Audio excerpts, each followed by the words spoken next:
नमस्कार, आप देख रहे हैं सरकार। मैं हूं तरुण अरोड़ा और मैं हूं ब्रजेश श्रीवास्तव। लेकिन हाजिर हैं आपका पसंदीदा शो सरकार।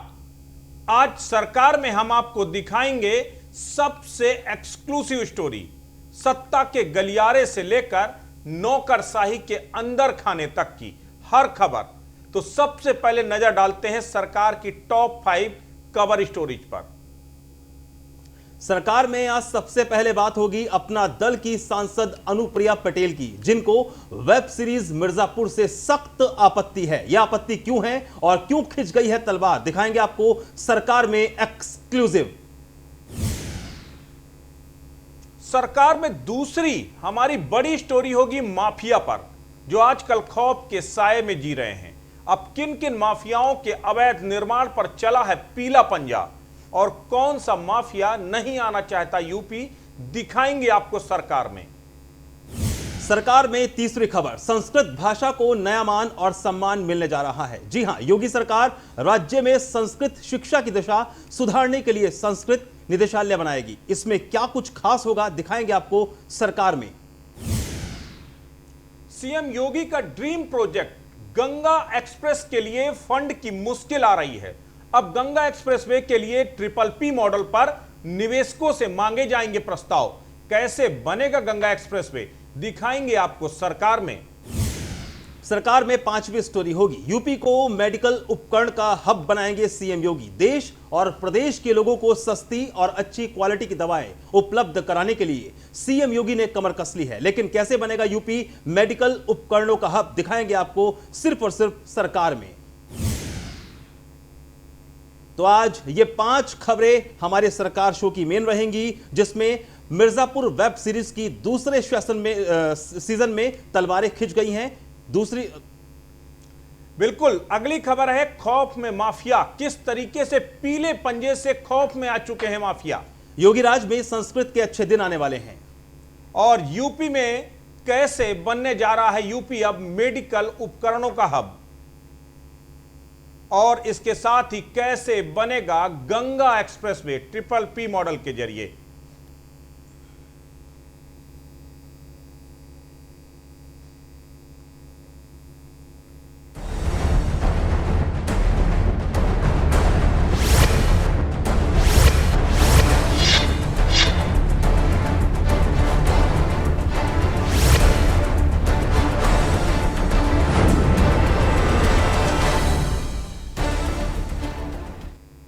मायानगरी के स्क्रिप्ट राइटर्स को यूपी की पृष्ठभूमि कुछ ज्यादा ही सुहाती है। इन दिनों अपनी बेहतरीन कामयाबी के साथ वेब सीरीज मिर्जापुर का दूसरा पार्ट भी दर्शकों के बीच आ चुका है। गाली गलौज भरे डायलॉग, हिंसा, राजनीति और दबदबा कायम रखने की तरकीबों को दिखाती इस वेब सीरीज को जहां दर्शक पसंद कर रहे हैं, वहीं इस पर संकट के नए बादल भी मंडराने लगे हैं। दरअसल मिर्जापुर से सांसद अनुप्रिया पटेल को यह फूटी आंख नहीं सुहाई है। यही वजह है कि मिर्जापुर वेब सीरीज के निर्माताओं की मुश्किलें बढ़ सकती हैं। पूर्व केंद्रीय मंत्री और मिर्जापुर की सांसद अनुप्रिया पटेल ने मिर्जापुर वेब सीरीज के कंटेंट का विरोध किया है। अनुप्रिया पटेल ने ट्वीट के जरिए लिखा कि सीरीज के माध्यम से मिर्जापुर को बदनाम किया जा रहा है और जातीय वैमनस्यता फैलाई जा रही है। अनुप्रिया पटेल का कहना है कि मिर्जापुर सांसद होने के नाते हम इस सीरीज की जांच और इस पर कार्रवाई करने की मांग करते हैं। ट्वीट के हवाले से अनुप्रिया पटेल ने लिखा कि एक तरफ प्रधानमंत्री नरेंद्र मोदी और मुख्यमंत्री योगी आदित्यनाथ की मदद से मिर्जापुर विकास की नई कहानियां लिख रहा है, वहीं वेब सीरीज के जरिए मिर्जापुर को बदनाम करने की साजिश रची जा रही है। आपको बता दें, मोस्ट अवेटेड मिर्जापुर 2 कुछ दिन पहले ही रिलीज हुई है और मिर्जापुर 1 की तरह इसमें भी जो कंटेंट परोसा गया है वो कथित तौर पर मिर्जापुर का कभी इतिहास नहीं रहा। हालांकि मिर्जापुर 2 रिलीज होने से पहले भी कुछ सामाजिक कार्यकर्ताओं ने इस पर विरोध जताया था। उन्होंने आरोप लगाया था कि सीरीज मिर्जापुर को बदनाम कर रही है। कालीन भैया और गुड्डू पंडित की टक्कर भले ही लोग पसंद कर रहे हों, लेकिन सांसद महोदय को वेब सीरीज मिर्जापुर बिल्कुल भी रास नहीं आ रही। जी हां, तो ब्रजेश, तो कहीं ना कहीं भी जो मुजफ्फरनगर को लेकर के एक फिल्म बनी थी और उसको लेकर के भी इसी तरह से विरोध हुआ था, और अब मिर्जापुर पार्ट 2 को लेकर के विरोध हो रहा है। तो ये अपने आप में एक बड़ा सवाल है कि एक तरफ मनोरंजन के लिए बनी फिल्मों का किस तरह से सियासीकरण भी हो रहा है। लगातार अनुप्रिया पटेल इस पर बयान भी दे रही हैं कि जहां पीएम मोदी और योगी छवि सुधारने की कोशिश कर रहे हैं, विकास की ऊंचाइयों पर ले जाने की कोशिश कर रहे हैं यूपी को, तो वहीं ऐसी फिल्में जो है छवि खराब करेंगी जिले की। बिल्कुल, तो अब अगली खबर की तरफ बढ़ते हैं। योगी राज में माफिया खौफ में है। पिछली सरकारों में खड़ी हुई अवैध इमारतें अब ध्वस्त हो रही हैं। मुख्तार अंसारी के करीबी आजम कादरी के अवैध निर्माण पर पीला पंजा छप चुका है। वहीं भूमाफिया जावेद और पप्पू गंजिया के बुरे दिन भी शुरू हो गए हैं। इस कार्रवाई से एक माफिया ऐसा भी है जो अहमदाबाद की जेल में बंद है और सुनवाई के लिए यूपी आने को तैयार ही नहीं। कौन है यह माफिया और किन किन माफियाओं की इमारतें हुई हैं जमींदोज, देखिए रिपोर्ट। योगी राज नहीं, माफिया का काल राज कहिए। हर दिन धराशाही होती माफिया की अवैध इमारतें देखिए। आपका हक मारकर खड़ा हुआ अवैध साम्राज्य ध्वस्त होता देखिए।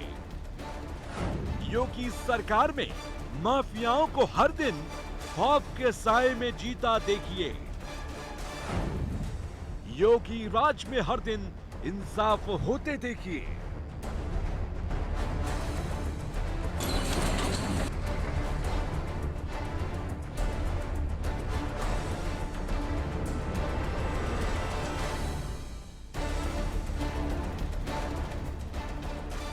ध्वस्त होती इमारतों की आवाज सरकार के होने की गवाही दे रही है। पिछली सरकारों में हुए खेल का पर्दाफाश कर रही हैं। सत्ता के नाम पर और सत्ता के दम पर हुई लूट की कहानी साफ कर रही हैं। लेकिन वक्त का पहिया कभी रुकता नहीं और सत्य कभी हारता नहीं। शायद ये बात माफियाओं को समझ आ गई होगी। अब गाजीपुर की इन तस्वीरों को देखिए।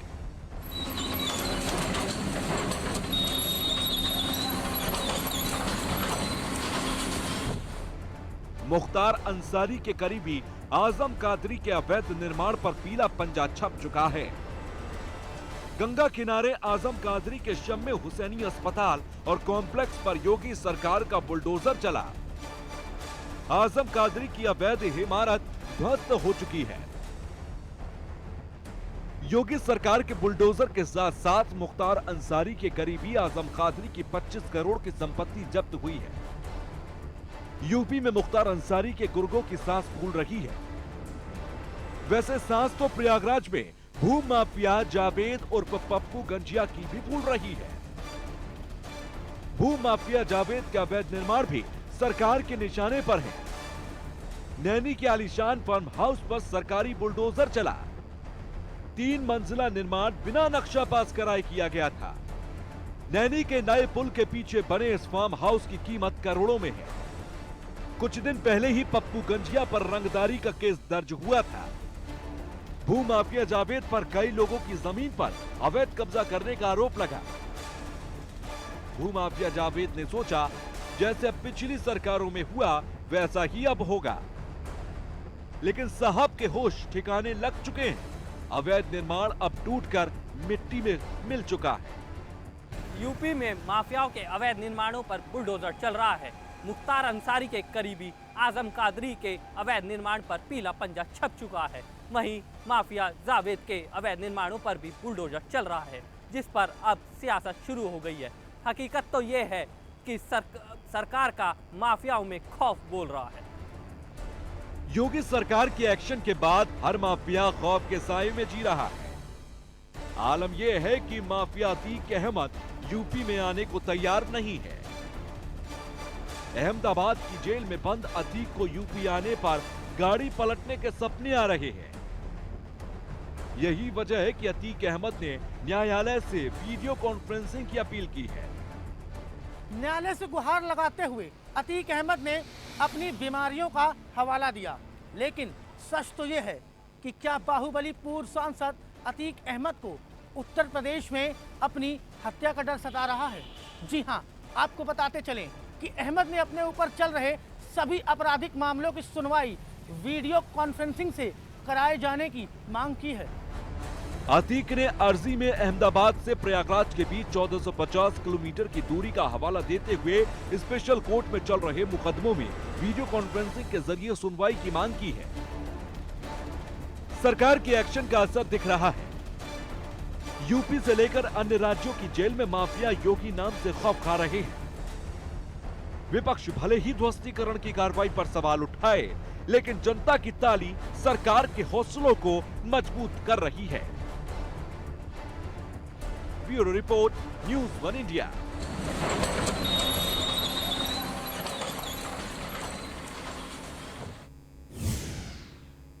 संस्कृत के अच्छे दिन। जी हां, योगी सरकार राज्य में संस्कृत शिक्षा की दशा सुधारने के लिए संस्कृत निदेशालय बनाएगी। सहायता प्राप्त संस्कृत विद्यालयों में शिक्षकों के रिक्त पदों पर स्थायी भर्ती होने तक संविदा पर शिक्षक रखे जाएंगे। ये रिपोर्ट देखिए। योगी सुधारेंगे हिंदी की जननी के दिन। हिंदी मीडियम स्कूल के दौर में संस्कृत लिखेगी नया इतिहास। संस्कृत शिक्षा निदेशालय बनाएगी योगी सरकार। यूपी में तमाम राजनीतिक और कारोबारी फैसले लेते हुए सूबे की योगी सरकार राज्य में संस्कृत शिक्षा की दशा सुधारने के लिए संस्कृत निदेशालय बनाएगी। सहायता प्राप्त संस्कृत विद्यालयों में शिक्षकों के रिक्त पदों पर स्थायी भर्ती होने तक संविदा पर शिक्षक रखे जाएंगे। मुख्यमंत्री योगी ने इसके लिए योजना बनाने के निर्देश दिए हैं। इसके अलावा अब संस्कृत से सिविल सेवा की तैयारी करने वाले छात्र छात्राओं को सरकार निशुल्क तैयारी करवाएगी। यही नहीं, संस्कृत पाठशालाओं में अंग्रेजी, साइंस, कॉमर्स और आर्ट की पढ़ाई भी अब से होगी।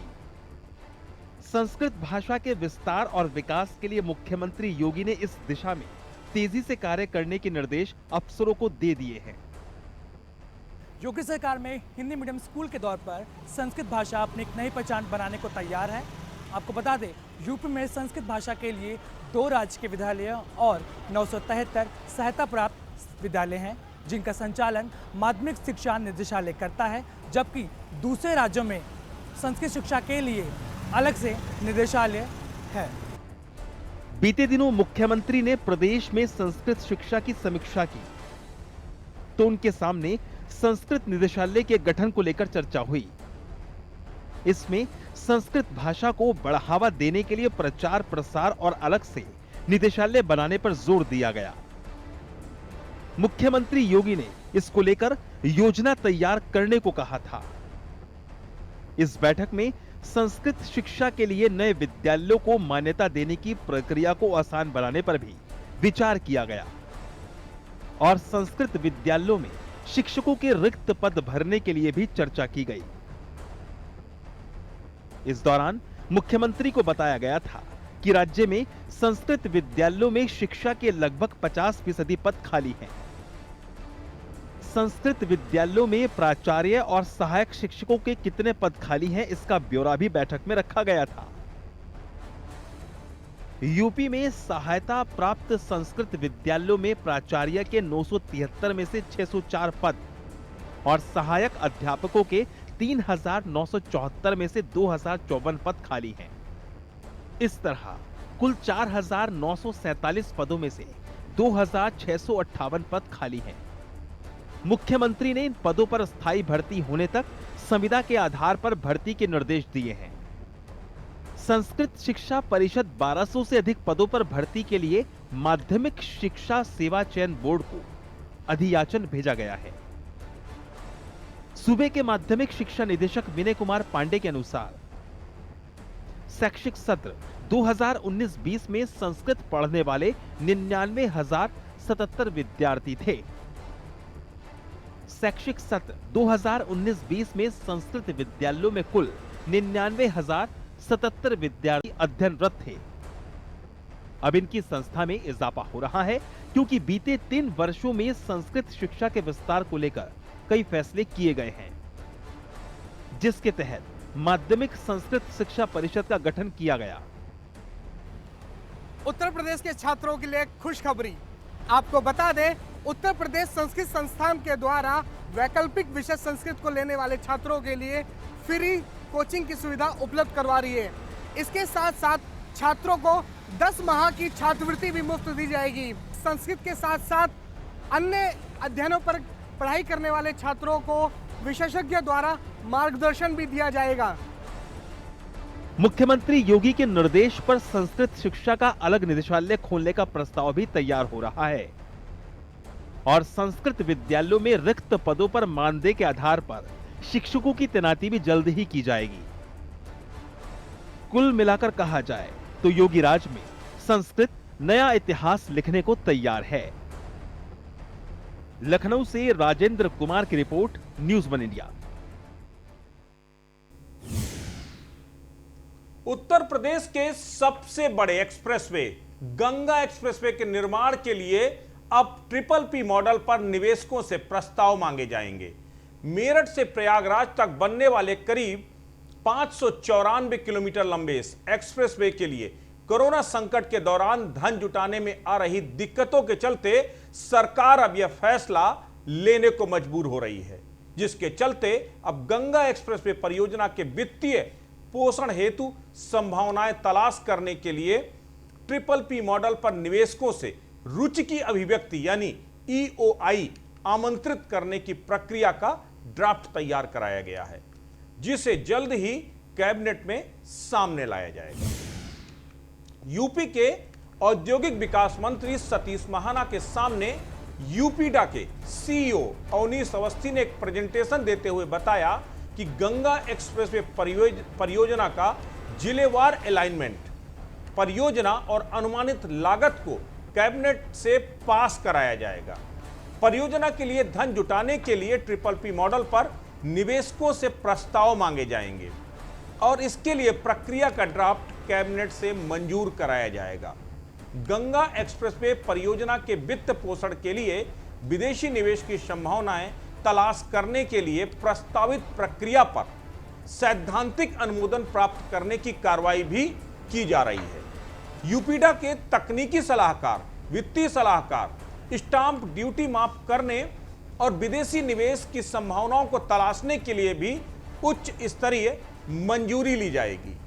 आपको बता दें कि 29 जनवरी को प्रयागराज जिले में हुई पहली कैबिनेट में मुख्यमंत्री योगी आदित्यनाथ ने मेरठ से प्रयागराज तक बनाए जाने वाले गंगा एक्सप्रेसवे और बुंदेलखंड एक्सप्रेसवे का निर्माण करने संबंधी फैसला लिया था।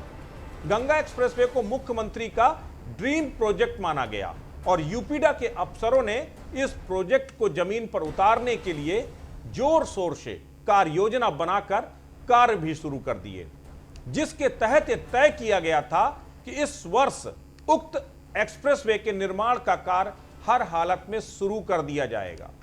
गंगा एक्सप्रेसवे के लिए 13 जिलों की 30 तहसीलों से 566 गांवों की जमीनें अधिग्रहित करने का लक्ष्य भी तय किया गया था। यूपीडा के अधिकारियों की माने तो करीब 594 किलोमीटर लंबा गंगा एक्सप्रेसवे 6 लेन का होगा और इसे 8 तक विस्तारित किया जा सकेगा। इसमें 120 किलोमीटर प्रति घंटे की स्पीड से वाहन चल सकेंगे और किनारे शाहजहांपुर के समीप हवाई पट्टी का निर्माण गंगा नदी पर 900 मीटर एवं रामगंगा नदी पर 720 मीटर पुल भी प्रस्तावित है। इस एक्सप्रेसवे पर मेरठ और प्रयागराज में एक टोल प्लाजा और इसमें 15 रैंप टोल प्लाजा का निर्माण किया जाना है। साथ ही एक्सप्रेसवे के किनारे 9 जन सुविधा परिसर का भी निर्माण कराया जाएगा। इस परियोजना की अनुमानित लागत 36,410 करोड़ रुपए है। इसमें से भूमि अधिग्रहण के लिए 9,255 करोड़ रुपए व्यय होंगे। अब कोरोना संकट के दौरान जब हर तरफ मंदी छाई हुई है, तब गंगा एक्सप्रेसवे के निर्माण के लिए 36,410 करोड़ रुपए और इस एक्सप्रेसवे के लिए भूमि अधिग्रहण में खर्च होने वाली धनराशि को जुटाना सरकार के लिए कठिन हो रहा है। यही वजह है कि 5 महीने बीत जाने के बाद गंगा एक्सप्रेसवे के निर्माण के लिए फंड जुटाने के तमाम प्रयास किए गए, लेकिन वो सफलता नहीं मिल पाई। तो यह तय किया गया कि गंगा एक्सप्रेसवे का फंड हटाने के लिए एक सलाहकार नियुक्त किया जाएगा। माफ कीजिएगा, फंड जुटाने के लिए एक सलाहकार नियुक्त किया जाएगा। जो ये बताएगा कि परियोजना के लिए रकम कैसे जुटाई जाए। इसके अलावा Ganga expressway triple P model पर बनाने की संभावनाएं भी तलाशी जाए। Yamuna expressway triple P model पर बना है, जबकि Lucknow Agra expressway engineering, procurement और कंस्ट्रक्शन यानी ईपीसी मॉडल पर बना है। इसी तर्ज पर पूर्वांचल एक्सप्रेसवे, बुंदेलखंड एक्सप्रेसवे और गोरखपुर लिंक एक्सप्रेसवे भी ईपीसी मॉडल पर ही बनाए जा रहे हैं। इन तीनों ही एक्सप्रेसवे को बनवाने का खर्च सूबे की सरकार उठा रही है। निर्माण के लिए उसने निजी कंपनियों को ठेका दे दिया है और एक्सप्रेसवे के निर्माण के लिए विभिन्न बैंकों से भारी कर्ज लिया हुआ है। लेकिन अब यह सोचा जा रहा है कि 12 पैकेजों में विभक्त कर बनाए जाने वाले गंगा एक्सप्रेसवे का निर्माण ट्रिपल पी मॉडल पर हो और इसके लिए जल्द ही कैबिनेट के समक्ष प्रस्ताव लाया जाएगा। तो यह गंगा एक्सप्रेसवे को ट्रिपल पी मॉडल के आधार पर बनाया जाना है और इसी ट्रिपल पी मॉडल के आधार पर फंड जुटाने की कोशिश भी हो रही है और उसके लिए बाकायदा एक एजेंसी को भी हायर किया जाएगा और वो एजेंसी आपको सलाह देगी कि आखिर कैसे कैसे आप फंड जुटाएंगे। अब आपको सरकार में बताते हैं कि आखिर किन 13 शहरों से होकर ये गंगा एक्सप्रेसवे गुजरने वाला है। इन 13 जिलों से होकर के गुजरेगा गंगा एक्सप्रेसवे। मेरठ, गाजियाबाद, हापुड़, बुलंदशहर, अमरोहा, संभल, बदायूं, शाहजहांपुर, हरदोई, उन्नाव, रायबरेली, प्रतापगढ़ और प्रयागराज से होकर के गुजरेगा गंगा एक्सप्रेसवे।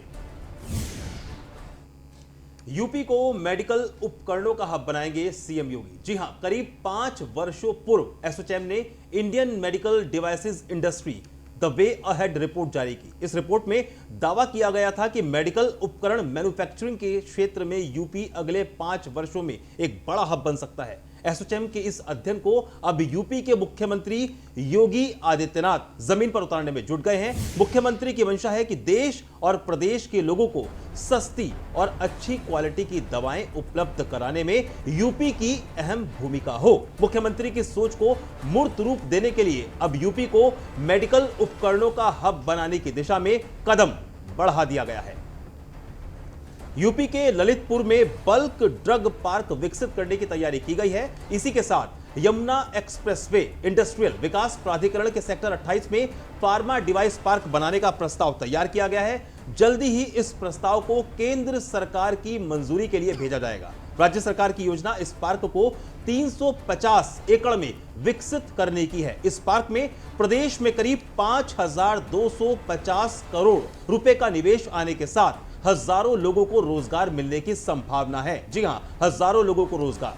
यह फार्मा डिवाइस पार्क राज्य में स्थापित हो, इसके लिए मुख्यमंत्री योगी आदित्यनाथ ने केंद्रीय उर्वरक एवं रसायन मंत्री को पत्र लिखा है। इस पत्र में फार्मा पार्क के लिए प्रदेश में उपलब्ध इंफ्रास्ट्रक्चर का जिक्र भी किया गया है। इसके अलावा मुख्यमंत्री के निर्देश पर बरेली में फार्मा पार्क की मुहिम भी तेज की गई है। औद्योगिक विकास विभाग ने इस मुद्दे पर इन्वेस्ट यूपी से जल्द पूरी रिपोर्ट मांगी है। बरेली में दवाओं के कच्चे माल के रूप में इस्तेमाल होने वाले एपीआई यानी कि एक्टिव फार्मास्यूटिकल इंटीग्रेडिएंट्स का निर्माण बड़े पैमाने पर हो सकता है।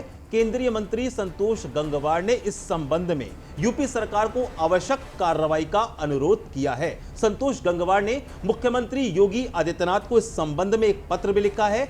इसमें उन्होंने बरेली बीजेपी व्यापार प्रकोष्ठ के संयोजक राज बोस के पत्र का हवाला भी दिया है।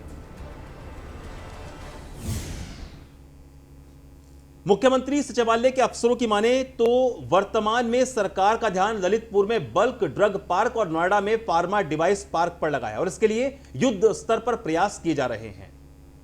अधिकारियों का कहना है देश में फार्मा उपकरणों का कारोबार करीब 40,000 करोड़ रुपए का है और करीब 80% उपकरणों का आयात चीन और अन्य देशों से किया जा रहा है। आज आलम यह है कि स्टेथोस्कोप से लेकर ग्लूकोमीटर, एमआरआई स्कैनर और इंजेक्शन जैसे आम उपयोग में आने वाले उपकरण भी विदेश से आते हैं। आयात महंगा होने से ये उपकरण भी महंगे हो जाते हैं, जिसको देखते हुए ही सूबे की सरकार चाहती है कि यूपी इस मामले में पहल करे और केंद्र सरकार ने देश में जो 4 फार्मा पार्क बनाने का फैसला किया है उसमें से 2 पार्क यूपी राज्य में लगे। इस फार्मा पार्कों की स्थापना के लिए सूबे की सरकार कई रियायतें देने को तैयार है। राज्य सरकार फार्मा डिवाइस पार्क में निवेश करने वाली कंपनियों को आधा एकड़ से लेकर 2 एकड़ तक के प्लॉट उपलब्ध कराएगी। इसके अलावा नई फार्मा नीति के तहत दी जाने वाली रियायतें भी मिलेंगी। फार्मा डिवाइस पार्क नोएडा से आगरा को जोड़ने वाले यमुना एक्सप्रेसवे से लगे सेक्टर 28 में स्थापित करने की योजना है। तो सरकार शो में आज इतना ही। देश विदेश की खबरों के लिए देखते रहिए न्यूज़ 1 इंडिया। नमस्कार।